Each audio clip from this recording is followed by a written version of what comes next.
1 நாளாகமம் 12:32 இசக்கார் புத்திரர்கள் காலங்களை அறிந்தவர்கள் என்று கர்த்தர் குறிப்பிட்டிருக்கிறார். ஆதியாகமம் 22:2 ஈசாக்கை பலியாக செலுத்துமாறு கர்த்தர் ஆபிரகாமிடம் கேட்டபொழுது ஆபிரகாம் உடனடியாக கீழ்ப்படிந்தார்.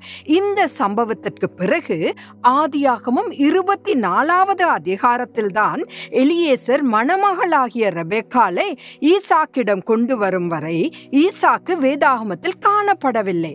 எனவே இங்கு நாம் 2 காலகட்டங்களை காண்கிறோம். அதேபோல் கண்மழையை அடிக்கும்படி கர்த்தர் மோசேயிடம் கேட்டபோது அவர் செய்தார். தண்ணீர் வந்தது.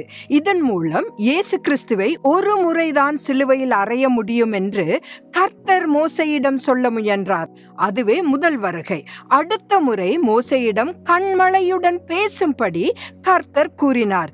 மத்தேயு 23:39 பிரகாரம் யூதர்கள் தங்கள் உண்மையான மேசியாவாகிய இயேசுவை அழைக்கும் போதுதான் அவர் பரலோகத்திலிருந்து திரும்புவார் என்பதை இது குறிக்கிறது.